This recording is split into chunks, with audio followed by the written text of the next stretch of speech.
welcome to the Silver Fox channel. With me, Silver Fox, is part 2 of the gay porn star.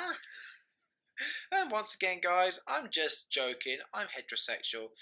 In today's video, I want to talk to you guys about the history of being gay. Now I found out something very fascinating, which I think you guys might want to know about. So I'm going to share it with you guys. And there is a reason why people are gay the way they are. And it stems from back in history with the god Antinous, the Temple of Antinous, the gay religion. Now Antinous was purely and profoundly homosexual, even if the concept of homosexuality in ancient Rome was quite different from our modern definition. Antinous nevertheless was understood to be of essentially the same nature as modern homosexual. He was deified and worshipped as a god because he had been the beautiful lover of Hadrian, Emperor of Rome. Many other attributes of divinity were attributed to Antinous, but the foundation of his divine nature was based on his homosexual beauty. Interesting. In his short life, Antinous affected the course of human history in that he became the first historical person to be declared a god because of his beauty and homosexuality. The first and last for whom a Roman religion was declared and implemented, which lasted for several hundred years. The effect of this religion prompted our Christian enemies to react against homosexuality in ways that continue to affect us to this day. So it stems from history, guys.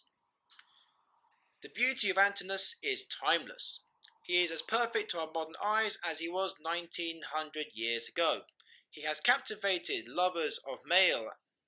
Antinous was the first and the longest lasting male supermodel. There are very few gods in history that have been worshipped as gods' homosexuality. The most important being the beautiful boy Ganymede, whom Jupiter loved. But Ganymede was never widely worshipped. No powers were attributed to him. He was identified rather as the archetype of men who loved men. In Latin, the Romans pronounced his name Catmetus, and over time, all effeminate men who engaged in the relationship of role of gay sex were called catamites. Antinous was compared to Ganymede because of his relationship with Hadrian, and was later denounced as a catamite by later writers. And as the star of Antinous was located within the constellation of the Eagle, thereby demonstrating that the divinity of Antinous was as though Ganymede had come into being in the form of Antinous. The humanity of Antinous brought him closer to our human soul. He was widely worshipped and understood to be the deified beautiful boy of the divine emperor, Hadrian. Antinous was endowed with sublime power over homosexuals. He is neither myth nor legend. He is one of us, and he was understood to be so in antiquity and was worshipped as essentially the god of homosexuals. Ooh. So they did have a god, like Jesus is a Christian god, Allah is the Muslim god. So the gay community did have a god. Whoa, amazing! Antinous is a true god, immortal, ineffable, mysterious, and able to affect the lives of living beings. Antinous is free to bless whomsoever he chooses, independent of the ethical beings, for this reason and because he was born of a woman, lived and died in a time and in a place of historical reality. Antinous exceeds many other gods who are referred as the benefactors of homosexuality, because Antinous is neither a myth nor a fantasy. That's why they say, in your fantasy, you gotta live out your gay fantasy, people, you homos. Where did that come from? Where was I? Antinous was a spirit and peace for the whole world, which was Hadrian's dream, a dream that was realised through to the high point of the ancient cult of Antinous. So the rise of homosexuality, folks, it's the big rise. Antinous is the essence of homosexuality. He is the spirit of those qualities that call our attention to other males. Antinous is the intrinsic love for our own gender that arises within our hearts of its own accord.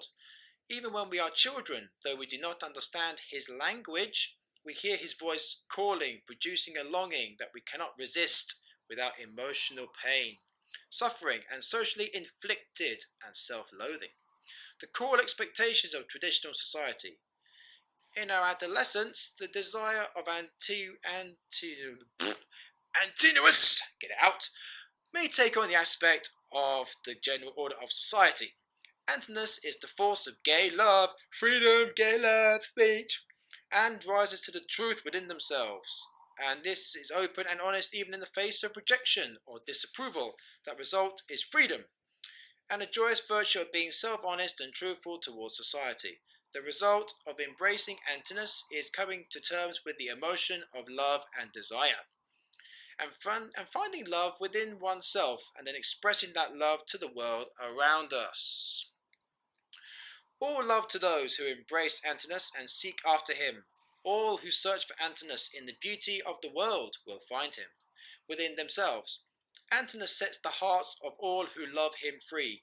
To follow Antinous is to walk away from the natural order of the world, to become a sacred homosexual, to possibly resign from the perpetration of the human species, which is threatened by overpopulation, and to live instead for love and beauty, in a state of freedom, pleasure, and bliss, and then share this joy of life with the rest of the world. That's why, like I said in the previous video, with the old English term gay, means be happy, be free, live your life, be liberal. Well, we don't want to be like leftist liberals. Anyway, back to the video. By natural impulse, we are compelled to reject the mechanisms of natural reproduction. We are drawn away from the opposite sex by longing for our own kind, and brought instead to forms of love that do not procreate, that are no more than the joy of the body and of the heart. Antinous removes the weight of procreation, setting us free to find the joyful things in life for the benefit of all. Antinous, by sacrificing mankind with his benediction of homosexuality, led us towards the love of our own kind, same love, which is an extension of the love of itself. Antinous is the lover who dwells within, the purest beauty, after whom we spend our lives searching and longing. We find rays of his form shining through the visage of beautiful men and boys, men and boys. Oh, sorry. And we are led on a journey for reverence and adoration. Antinous is the beloved, whose countenance is beautiful, and we, through his valour and love joy of our homo sacred being, are made one with him. We are his lovers, and he is our love. And it is through Antinous that we learn to be lovers, how to share that love that we hold in our heart with other gay men. It's a sacred manner. Okay. Seek then after the one whose voice awoke from the dreams of childhood and drew us to our gay brothers in love and flaming desire. Open your heart for Antinous, whose beauty cannot be covered, and joyfully suffer and scorn of a world which is blind to the beauty of homo sanctity. We are blessed and sanctified through Antinous, who was assumed into the Nile, who arose to the heroic sphere and accomplished our deification. We are living in the most glorious age of gay men. Glorious age! Yay, 21st century, glorious! And the turning point, and our enemies have chosen to hold on to the past. The future is therefore ours for the taking. The dream of Antinous is spread out before us. Lift up your hearts to Homo Deus Antinous, the gay God who is one with us, our same God who draws us toward his ineffable and perfect beauty. Joyfully we will find that we are all one with him. No unnatural effort is needed to follow his will, because at the very moment of our birth, his gentle ways were inscribed upon our hearts. Our pigous hearts, rather. We have only to embrace him, we have only to break away from fear and shame and self-loathing, and live freely in the companies of Antinous. Desirous of him as we'll find him in the world and within ourselves. Antinous is the spirit of homosexuality. He is a person and a name that has been used to describe a feeling that glows within us. Yes, people, we all have that feeling. It glows inside of us. even heterosexuals, homosexuals, whatever. We have that feeling. Let it out. Embrace it. But Antinous is the only person who was ever consecrated as a god for being a gay man. Antinous is the only person for whom temple and sacred statues were created as a god in order for him to receive the devotion of gay men.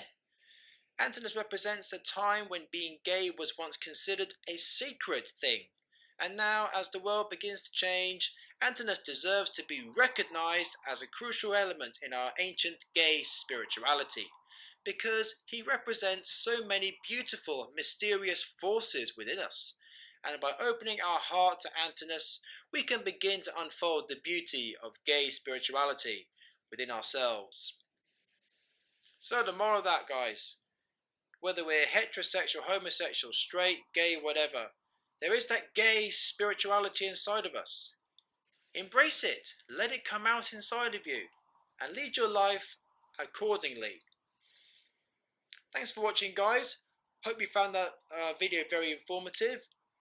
I'd like to hear your views on this subject, so once again, if you liked this video, hit that like button, or put your views and comments down below, or you can hit that subscribe button, which is, where is it? Somewhere around, there it is, right there. Okay guys, take care, have a great week. This is Silver Fox signing out. Game over. Take care guys, bye.